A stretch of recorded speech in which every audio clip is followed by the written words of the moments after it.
Namaste and welcome. It's lovely to be with you all.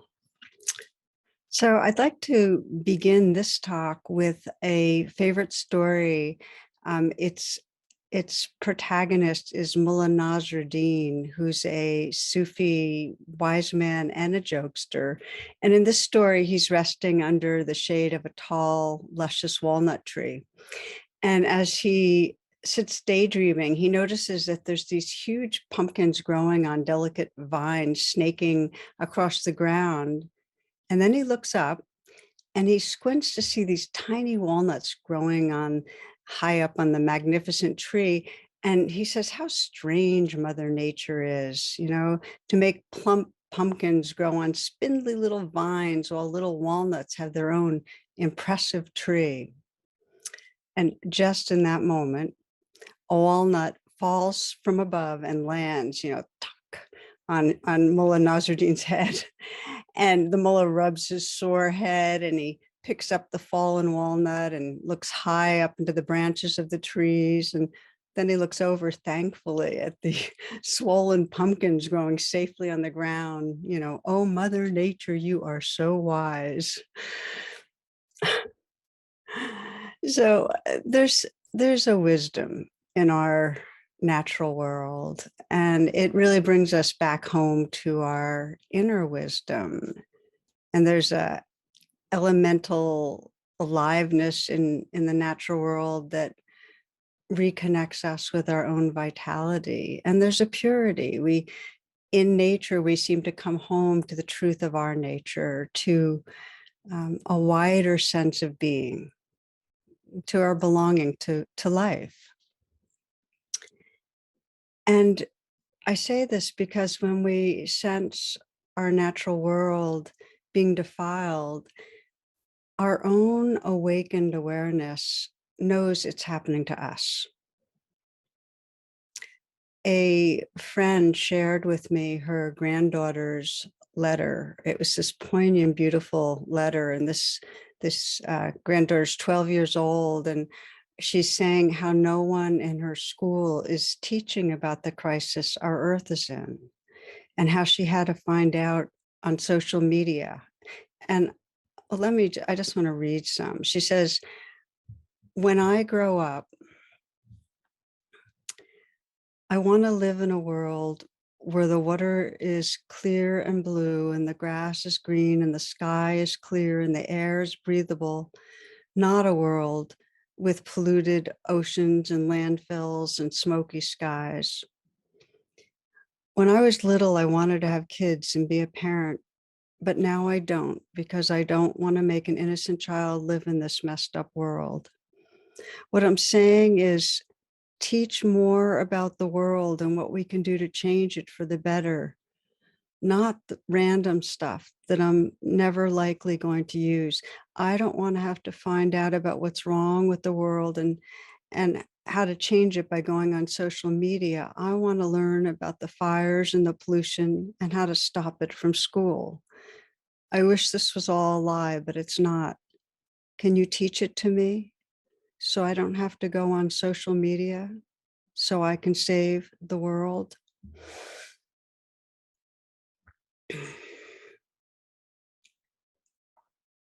Our children are more sensitive. They're closer in some ways to what's happening to our earth than the rest of us. There's a study from the UK that about how the catastrophe of climate change is giving 1 out of 5 children nightmares. And in the largest study yet, 10,000 young people, this is ages 16 to 25 now, from 10 countries, almost half reported being distressed and anxious in a way that affected their daily lives and their functioning about the state of our world, our climate. And it's impossible not to be moved watching teens plea for a world to pay attention, plea saying this is truly life or death. And with such, courage and passion and care. So we need to be by their sides. And this talk is really a continuation of a theme I began last week, which is that to bring healing to our world, we need to realize what Thich Nhat Hanh has called interbeing, which is really our belonging to each other, to this earth, our mother. And so in this talk, we'll be exploring pathways that widen that sense of identity, that enlarge our being and reveal the truth of interbeing. And we'll look at some how we can respond to our world from love, from our hearts. To set the frame, there's a biologist, he's wonderful, Lewis Thomas, who describes our human bodies this way. He says, they're shared, rented, and occupied by countless other tiny organisms without whom we couldn't move a muscle, drum a finger, or think a thought. These bodies are made of earth. They're made of more non-human cells than human, and are a part of larger bodies. The whole planet is one giant living, breathing cell with all its working parts linked in symbiosis. The world is one giant living, breathing cell with all its working parts linked in symbiosis. So there are no solitary beings. We are not separate selves. And nothing can exist without everything else. And many of you have probably heard Carl Sagan's famous line, if you wish to make an apple pie from scratch, you must first invent the universe. And this is Thich Nhat Hanh, one of his most famous teachings, and some of you'll know it, is that he holds up a piece of paper and he says, if you are a poet, you will see clearly that there is a cloud floating in this sheet of paper. Without a cloud, there will be no rain. Without rain, the trees cannot grow. And without the trees, we cannot make paper. The cloud is essential for paper to exist. If the cloud is not here, the sheet of paper cannot be here either. So we say that the cloud and the paper inter-are. If we look into this sheet of paper even more deeply, we can see the sunshine in it. If the sunshine is not there, the forest cannot grow. In fact, nothing can grow. Even we cannot grow without sunshine. And so we know the sunshine is also in this sheet of paper. The paper and the sunshine inter-are. So we don't move through this world remembering, interbeing, how what we are, what we experience right in this moment, your experience in this moment is created by infinite other unfolding expressions of life. It's created by your parents' habit of thinking, this particular phase of the moon cycling, where the air pressure is, the sound of my voice right now, what you ate today, your kindergarten teacher, whatever living plant is nearby. Truly, there's no independent entity here. We interbe with all the facets of the universe. We belong to a wholeness. And so this means that everything that's happening to our earth, our larger body, affects all of us. We're in the same boat, truly, whether we're talking about the pandemic, climate change, swing towards authoritarianism as democracies, the semblance of democracies crumble. We're all in the same boat. And yet, even very frightening wake-ups to huge catastrophes and disasters haven't really catalyzed the shift in consciousness we need to take care of the earth. I wanted to share with you that a month before my son was born, the reactor core at the Chernobyl plant in Russia exploded. And Well, as many know, the radioactive clouds spread over most of Europe as far as Canada. And I still remember the shock as this pregnant mom, just wondering what kind of world he would inherit. It was the first time I got shocked in that way. Some years later, I found out that Joanna Macy, who I've mentioned a lot, beloved teacher, friend, activist, she had conducted a despair and empowerment workshop in one of the cities closest to Chernobyl, right soon after the explosion. And the area had been known for its beautiful forests and mountains, and people were now at home. They were living with their windows and doors sealed with tape because going outside would risk radiation poisoning. So one person in the workshop shared this. He says, "This is very hard for us, this being inside like this. Our ancestors were of the forest. Our old stories are of the forest, walking, picnicking, mushrooming. Yes, we were always people of the forest." Then he quietly repeated it again, people of the forest. And so Joanna asked him, she said, "Vladimir Ilyich, when will you be able to go back into the forest?"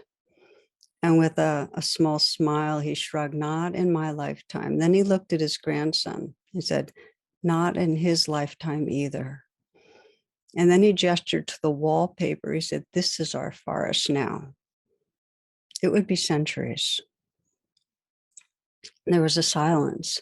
And then a woman asked why Joanna and her team were rubbing their faces in their sorrow. And finally, one man actually responded. Joanna wasn't the one to respond. He said, "At least we can say to our children that we told the truth." And then another said, "These visitors come to bear witness to our suffering. Now they will return to their own communities and tell our story. Let others know what happened. They must never let this poisoning of the earth happen in any other place to anyone else's children."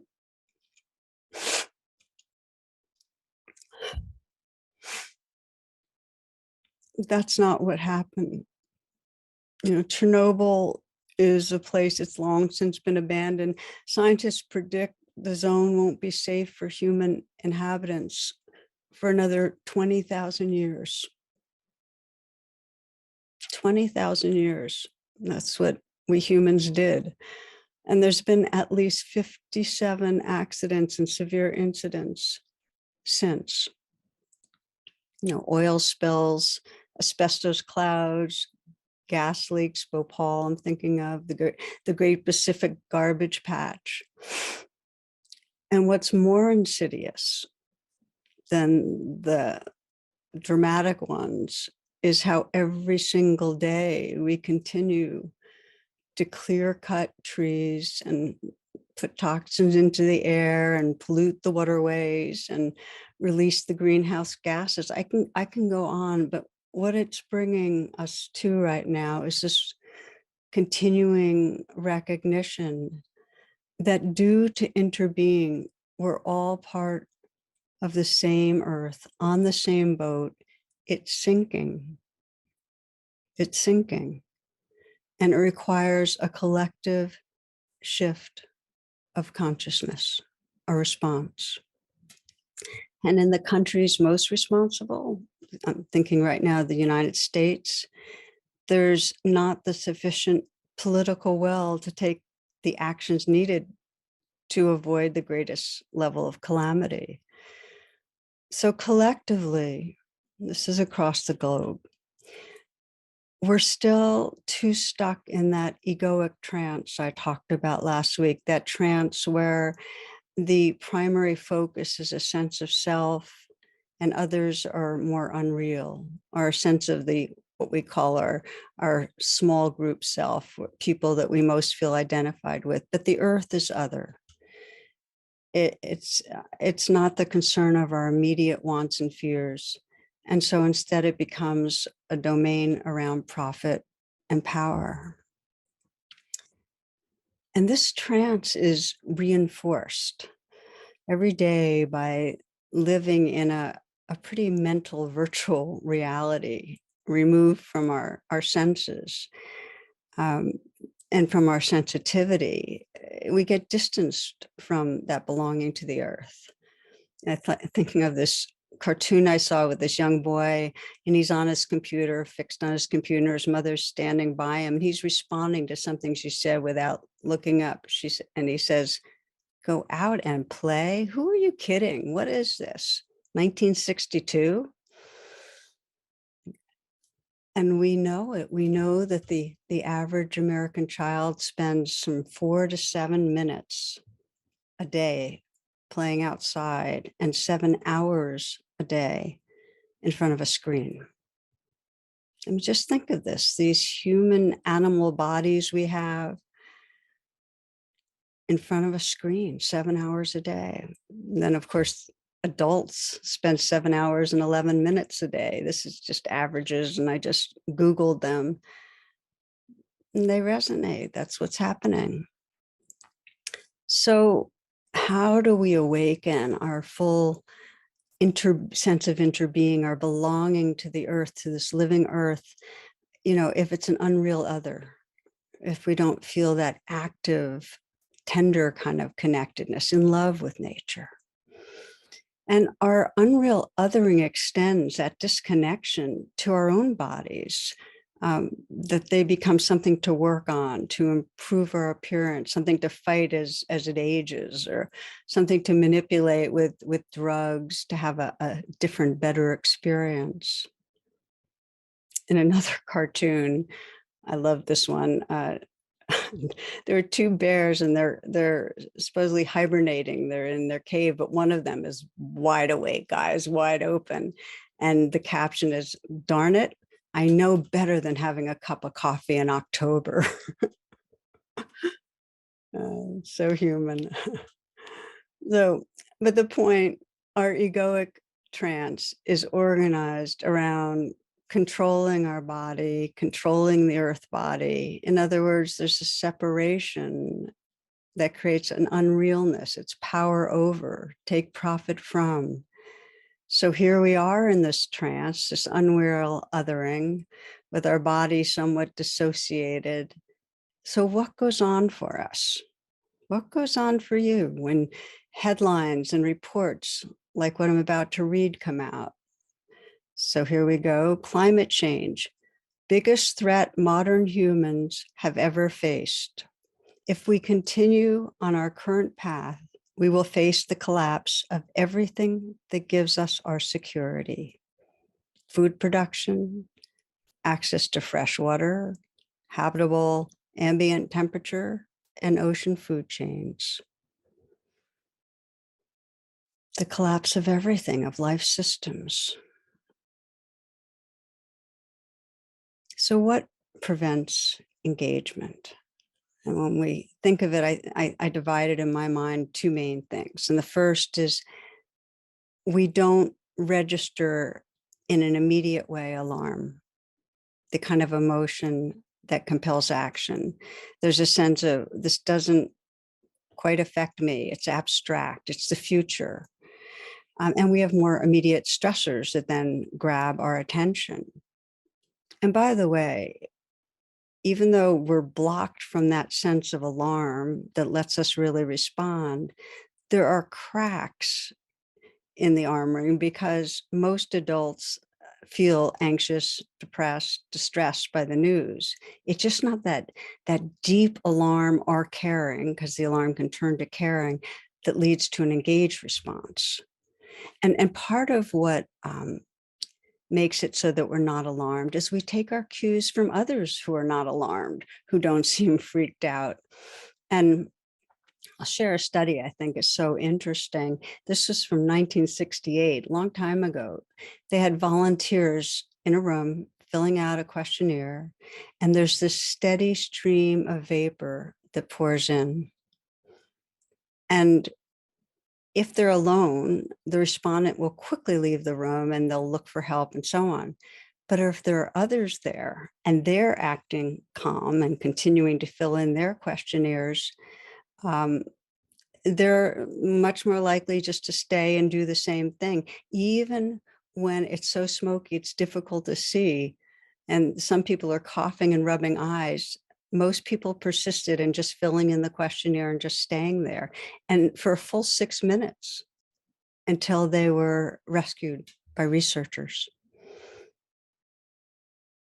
So we take our cues. I described this phenomenon last week in terms of the Buddhist teachings about how we're like children in a burning house. We're just continuing to do business as usual or playing or whatever we're doing, but not really responding to what's happening. So that's one area, is it just does not feel immediate. It doesn't bring up alarm. And the other is powerlessness. I'm just this small separate person. What can I do? Let me share with you. This is a friend from our local IMCW, is our local meditation community. And this person reported this after the 2010 oil spill disaster in the Gulf of Mexico, um, who had gone down there, writes this: the sight of those lovely seabirds covered in oil evoked such a feeling of grief. It seems as though everywhere we turn, there's more evidence that we're destroying our lovely planet. I feel overwhelmed by the size and pervasiveness of the problem. And for me, the most difficult challenge, the contemplation to despair, to feel that nothing can be done, and so to do nothing. So, friends, right now first part of this talk is really the strong forces in our psyche that keep us passive in the face of a collective disaster, keep us in that egoic trance. And as we know, and you wouldn't be listening if this weren't true, consciousness, which is the grounds of transformation, is evolving. It is evolving. And our purpose is to facilitate this in ourselves and each other and the world. And the way that happens, what facilitates that consciousness, there are ways we can pay attention, practices we can do that reconnect us to our bodies and each other and the earth body. So no longer is it unreal others. There's that sense of interbeing. Joanna Macy calls this the work that reconnects. And I want to pause here because I have drawn so much inspiration from Joanna over the years. And I just want to tell you, her recent book is called Active Hope, and it's co-written with Chris Johnston. And you can see all my little Post-its in it and everything. So it's a high recommend. So what I'd like to do for this next part of our time together is explore 4 spiritual practices that reconnect, that widen our identity in a way that help us experience interbeing. You know, we're not going to save this world out of obligation. We're only going to save this earth because we love this living earth. And I'll share what the 4 reflections are before we actually move right into them. The first reflection is on reconnecting in our natural world. And the second is the sense of fellowship with other humans. The third is reconnecting to the flow of time. And the fourth is to who we're becoming. So we'll do an actual reflection with each, but let me just speak a little bit about them to give you a warm up. The first one is really something I'm suspecting most of you find incredible refuge in, which is the time and natural spaces in the natural world. And the invitation is to deepen your presence and reflect on your belonging when you're outside. And even if you live in an urban area, nature's here. I mean, there is sky and trees and clouds and plants and birds, and often parks, and sometimes rivers or lakes or waterways. I've shared often that I take tremendous refuge in being by the river. I live in Virginia near the Potomac River. And I'll go there and get very, very still. Sometimes it's like it is right now, very cold and wintry, but I'll bundle up, but I'll just start paying attention. And I'll sense the river, I'll sense the flow of the river as if it's just moving right through me, through my body, through my heart. I'll sense my mind kind of merging with the sky. So there's this open heart space and presence. And then just sensing the currents and the rocks and the aliveness of the sycamore and the geese and the herons. Just all this aliveness is part of the same awareness, that all these forms are sourced in the same life energy, the sacredness that animates it all. And then if I focus on any weave in that web, a tree or a bird or a human passing by, then that reflection, we are friends. We inter-are. We belong to the same aliveness, becomes quite sweet. It becomes so real that when I sense that fellowship, that friendliness with all facets of the natural world, that I can never be alone. It's powerful. We are nature. So immersing in the natural world, acting on this, it widens our identity. And this is a place maybe to pause and invite you to reflect. And if it helps to close your eyes, please do. Take a few full breaths.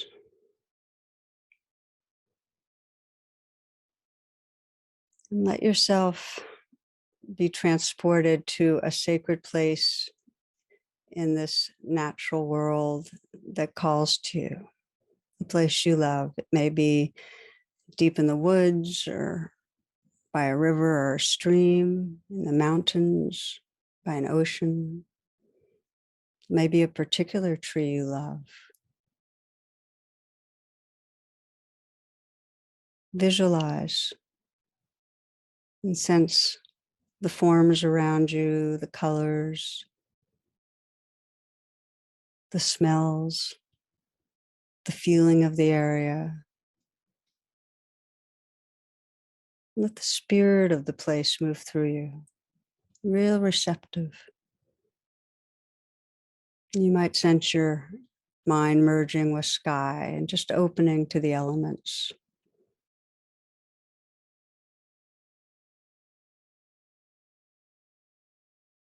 And if there's a tree or an animal or a bird that your attention goes to sense that the same aliveness that animates your being is animating that being.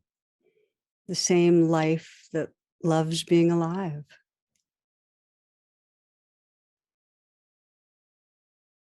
You might whisper, "We are friends," and sense the truth of that as you name it. We inter-are, belong. Just sensing that communion, that you really can't be alone when you let yourself belong to the natural world. Thich Nhat Hanh says, you carry Mother Earth within you. She is not outside you. Mother Earth is not just your environment.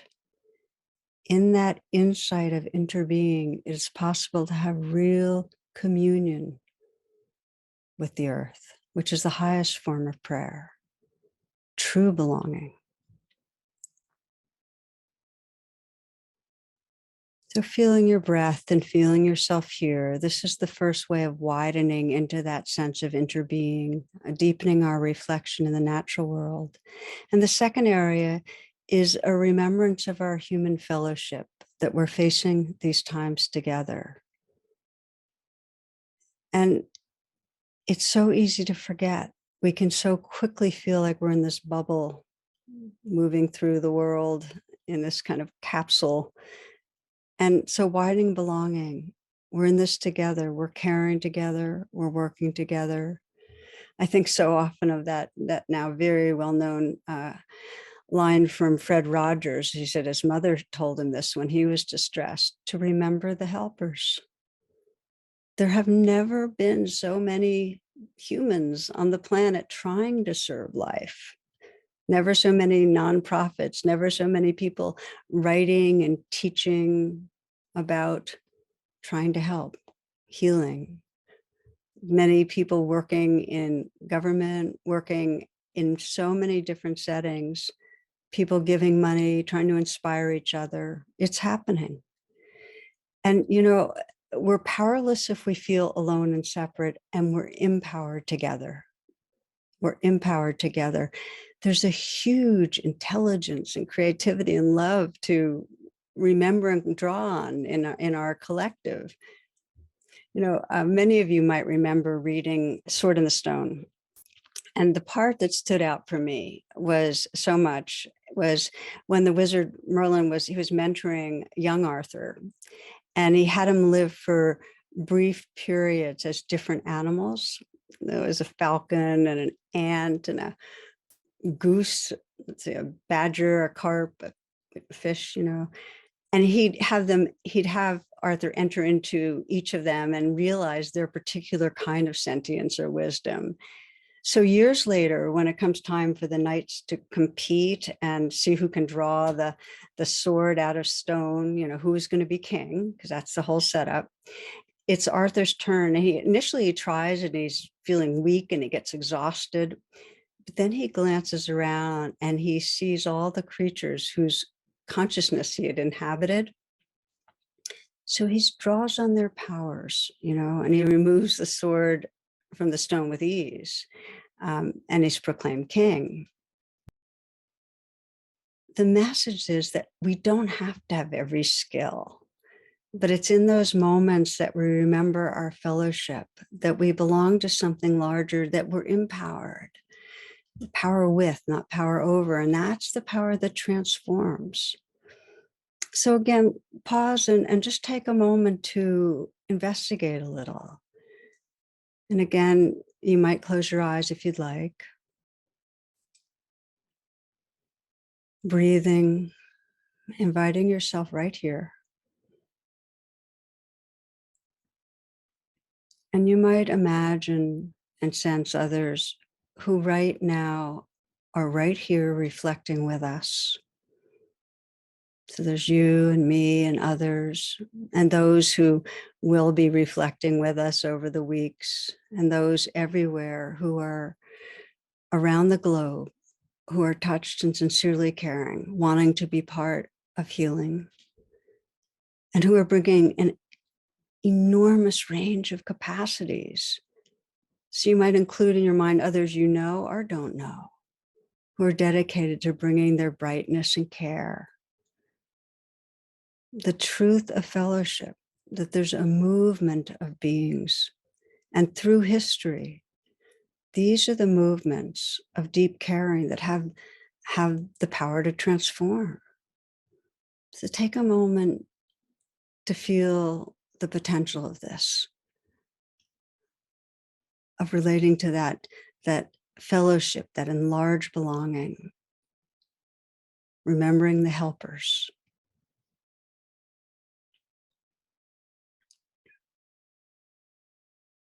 And so we've named so far, we widen our identity as we belong to the natural world and belong to this fellowship of caring beings.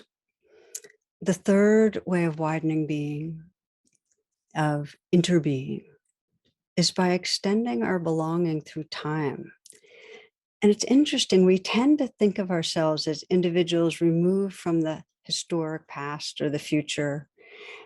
And yet, many indigenous cultures have the wisdom of intimate relatedness and relationship with ancestors. And these are relationships that give strength and direction and widen belonging. Malidoma Some, who's a West African shaman and author, writes, in many non-Western cultures, The ancestors have an intimate and absolutely vital connection with the world of the living. They're always available to guide, to teach, and to nurture. And then from Linda Hogan, Indigenous writer, wise woman, walking. I am listening to a deeper way. Suddenly, all my ancestors are behind me. Be still, they say. Watch and listen. You are the result of the love of thousands. And then Thich Nhat Hanh. Whenever I walk, sit, eat, or practice calligraphy, I do so with the awareness that all my ancestors are within me at that moment. I am their continuation. Whatever I am doing, the energy of mindfulness enables me to do it as us, through interbeing, not as me. When I hold a calligraphy brush, I know I cannot remove my father from my hand. I know I cannot remove my mother or my ancestors from me. They're present in all my cells, in my gestures, in my capacity to draw a beautiful circle.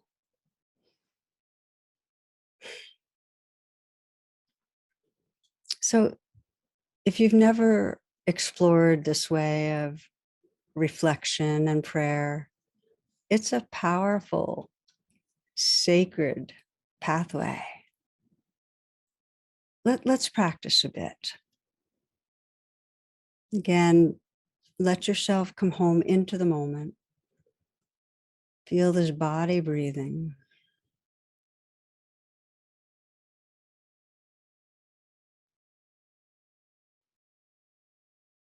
And you might reflect that you are the result of the love of thousands.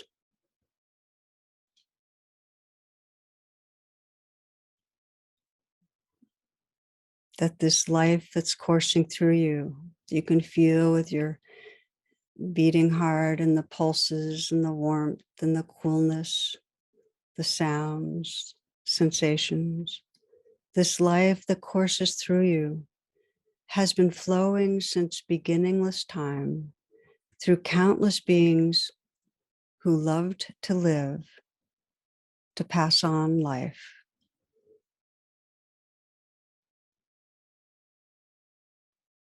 Imagine back through generations.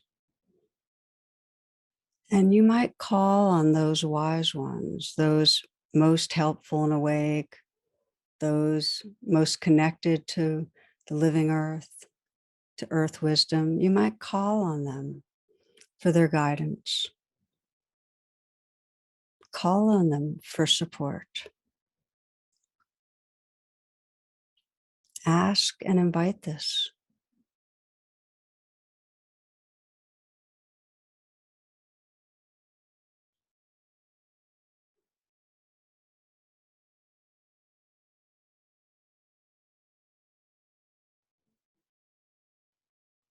Be still.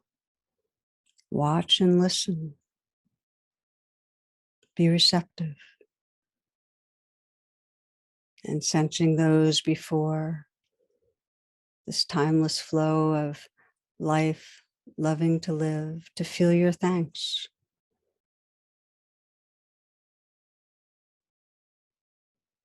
And you might sense into the future, those who are yet to come, either through your bloodlines or otherwise touched by your presence, your actions, the ways you've belonged to life of these times. To sense those of the future. There's a Kenyan proverb, we have not inherited this land from our ancestors, but rather borrowed it from our children.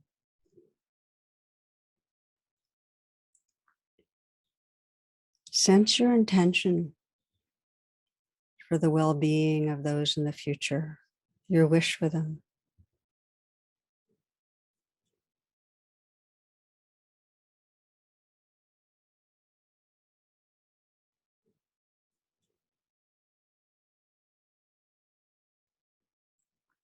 And now take a moment to rest in that widened being that includes past and future, sensing interbeing, yourself as loving sentience, as timeless presence, belonging to an infinite flow of life.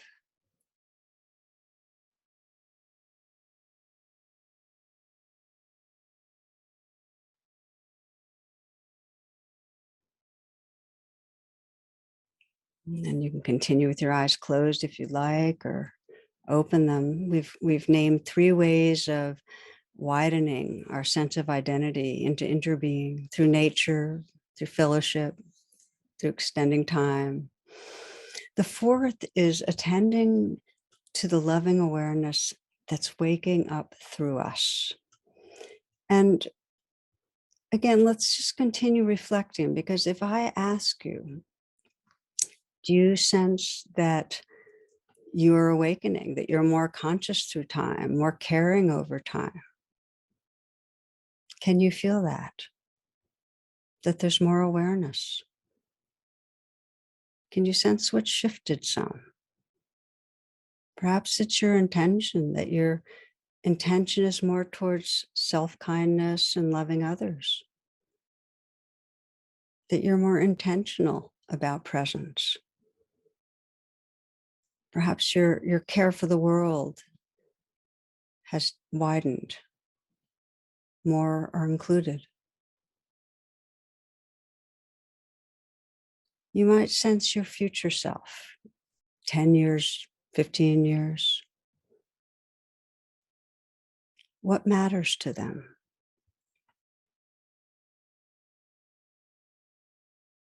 If you visualize and sense your future self, what's their compassion like? What's the quality of heart, of wisdom?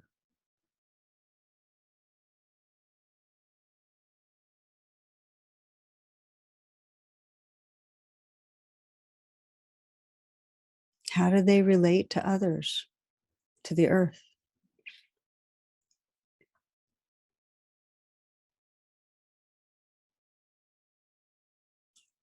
And right this moment, as you attend, you might ask yourself, who am I becoming?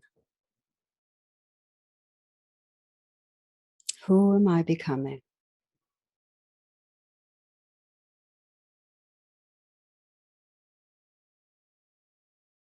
And just sense into the qualities of presence or tenderness,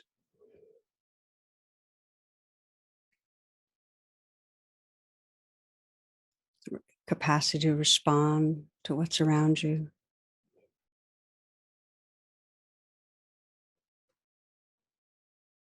The truth of belonging to the living web,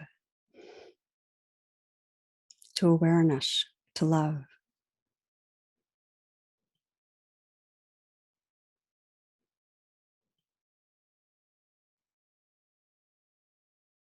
If you'd like to open your eyes, please do. Your ongoing meditation will keep nurturing this awareness of who you're becoming. It'll keep widening your sense of who you really are, that sense of interbeing. And what happens is, as you widen, more and more of your actions will come from your heart. So we're entering the final little bit of this talk and of these reflections. And I'd like to just speak some to the actions that serve healing, what we can do. How can we express what's called love in action? And Immanuel Kant, philosopher, described moral acts and beautiful acts. And the former, moral acts, come from obligation or guilt or duty, but the latter come from a deeper place. Beautiful acts are acts that are aligned with our heart and spirit. They're actions that come out of knowing our belonging. And that term love in action really has a lot of resonance for me. Recently, a few weeks ago, I took a week off and did a silent home retreat and was reflecting on interbeing and everything we're talking about, belonging. And one of the most beautiful moments is, and I love reflecting on what's called the Bodhisattva's vow, which is really the aspiration for awakening, was just sensing the language of this prayer. May this life be an expression of love in action. May this life be an expression of love in action. So that was kind of the words for how I was experiencing my aspiration. And so it's an interesting inquiry what that translates to. And recently, during a question period at an event I was doing, someone asked about why spiritual people aren't more actively engaging on behalf of the earth. It's an important question. And I talked some about the tendency to feel overwhelmed and powerless, and about what one person can do. And then I said something I regretted. And this is just a few weeks ago I'm talking about now. I said that we can all participate, in healing the earth by how we live our own lives, the way we consume, how lightly we walk on the planet. And it's true that this is a way we can align in our personal life, and it's important. But at this point, it's not enough. That interbeing tells us this is a collective suffering. The scale is vast, and we need to be part of a collective movement. We need to participate together if there's going to be any movement towards healing. So, what this means is giving our time, skills, money, support to organizations dedicated to doing what's possible, or to the national leaders that we know are dedicated to caring for the earth, that's the priority.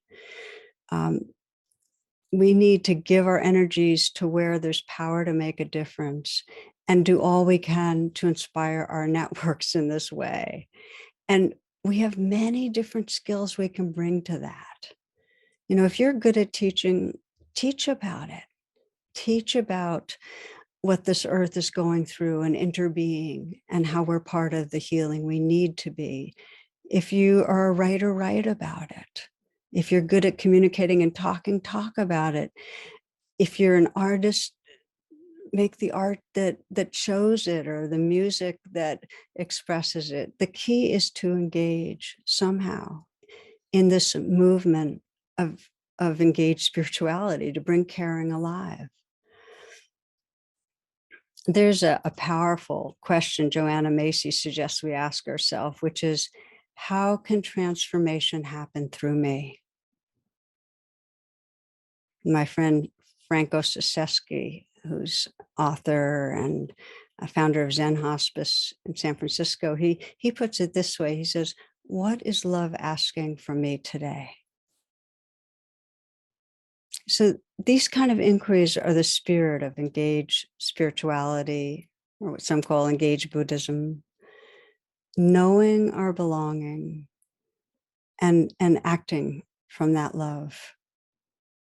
So as a way of closing, because I just mentioned my own reflection or my own aspiration on living from love, on love in action, I thought what we do is reflect together on aspiration, and that I would share with you 5 vows that Joanna Macy offers that may resonate with you, and of course, invite you to attune to how you might language your own aspiration. So, this is our final of a number of reflections. And again, if you want to bring your attention inward, please do.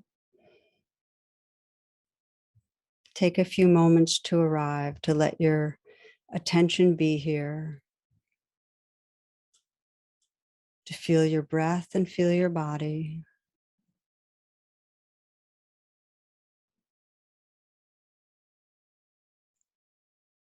Before we begin, I want to bring you back to that workshop after the explosion in Chernobyl, where one person said, "These visitors come to bear witness to our suffering. Now they will return to their own communities and tell our story, let others know what happened. They must never let this poisoning of the earth happen in any other place to anyone else's children."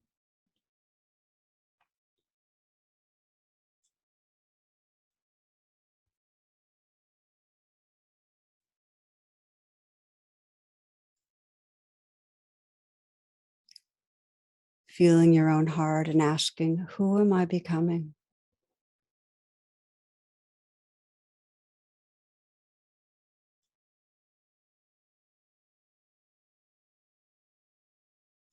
What is love asking from me as part of this living, sacred earth body?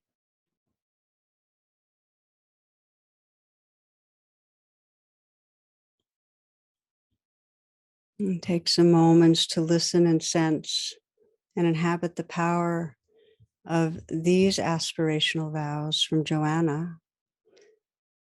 I vow to myself and to each of you to commit myself daily to the healing of our world and the welfare of all beings, to live on earth more lightly and less violently in the food, products, and energy I consume,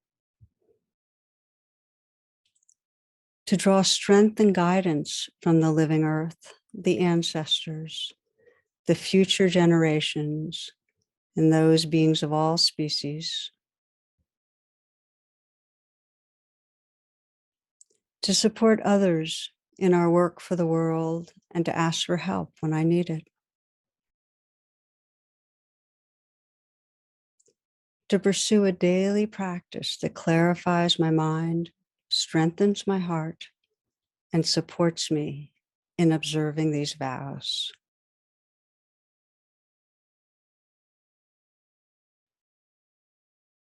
And as we close, friends, I invite you to sense if there's some other words you would want to offer that expresses your heart's aspiration.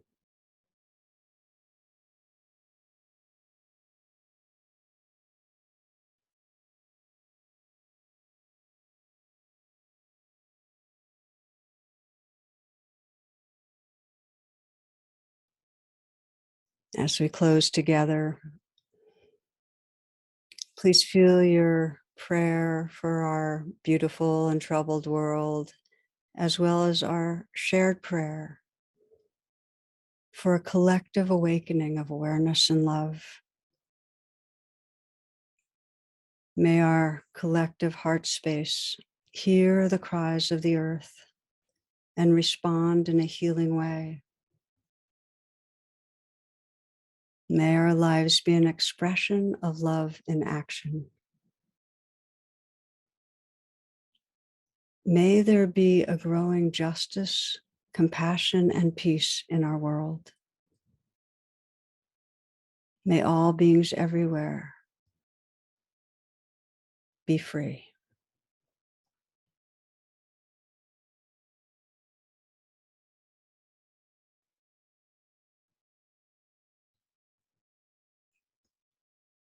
Thank you, my friends, for being in this together. Sending you all blessings.